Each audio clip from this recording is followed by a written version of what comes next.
आपण nectar guard ह्या कंपनीच्या मार्फत कपाशीचे पिकाचं नियोजन, कपाशीच्या पिकाचं नियोजन म्हणजे खताचं नियोजन, त्याच्यानंतर त्याला लागणाऱ्या औषधांचं नियोजन आणि त्याला असणाऱ्या फवाऱ्याचं नियोजन. तर हे नेक्टर गार्ड कंपनीच्या माध्यमातून आपण सध्या करत आहोत. आपल्याला सांगायला आनंद वाटतो. हे बघा, 9 जून ह्या रोजी ह्या कापसाची आम्ही सरीवर लागवड केलेली आहे, सरी पद्धतीवर.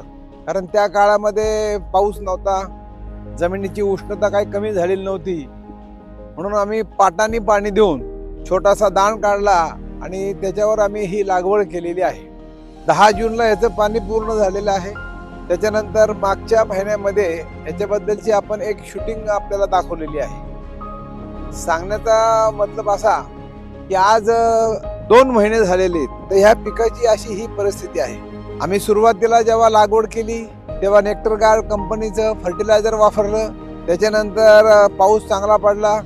पाऊस चांगला पडल्यानंतर साधारणपणे 1.5 फूट कापूस वाढल्यानंतर आम्ही एकरी 25 किलो या कापसामध्ये युरिया पेरलेला आहे. नेक्टर गार्डचं जे खत आहे ते सेंद्रिय पद्धतीचं खत आहे आणि त्या सेंद्रिय पद्धतीचं खत असल्यामुळे आणि ते ताबडतोब लागू झालं आणि ताबडतोब लागू झाल्यामुळे या कपाशीचे आता जी काय वाढ आपल्याला दिसत आहे ती मी आपल्याला दाखवत आहे. आणि ह्या 2 महिन्यामध्ये आमच्या आतापर्यंत नेक्टर गार्डच्या बुस्टरच्या 2 फवारण्या झालेल्या आहेत आणि 2 फवारण्या अगदी स्वस्तामध्ये आमच्या झालेल्या आहेत. आता मी आपल्याला कापसाच्या झाडाचं त्याला पाते लागलेले आपल्याला दाखवित आहे. हे कापसाचं झाड बघा, माझ्या जवळजवळ मांडीच्या वर गेलेले, थोडंसं म्हणजे मांडीच्या कमरेच्या थोडंसं खाली आहे.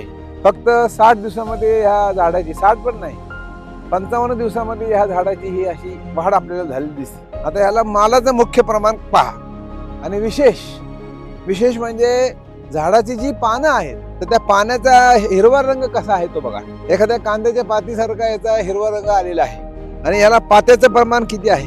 आम्ही जे बियाण्याची निवड केली होती त्याला बियाण्याला खालपासून त्याला पाते लागतात अशा बियाण्याची आम्ही निवड केली आहे. आता सध्या एका झाडाला जवळजवळ 20 ते 22 पाते आहेत. आता इथून पुढे पाते लागण्याचा काळ वाढत जाणार आहे.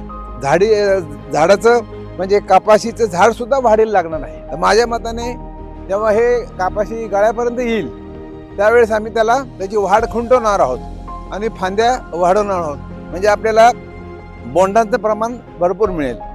अशा रीतीने हा प्रोग्राम आम्ही केलेला आहे. 150 दिवसाचा हा प्रोग्राम आहे. आता ह्याला 55 दिवस पूर्ण झालेले आहेत. तर 55 दिवसाची ही स्थिती आहे. तरी आपण सर्वांनी या कपाशीच्या पिकाची दखल घ्यावी आणि आपली प्रतिक्रिया कळवावी. दुसरी, आता ही जी कवळंकी आलेली आहे, या कवळंकीच्या पानावर कुठलाही रोग नाही, कुठलाही थ्रिप्स नाही, कुठलाही याच्यावर आळी नाही, असा कुठलाही याच्यावर प्रकार नाही. असेल तर मित्र कीडच असेल, इतर कीड नसेल.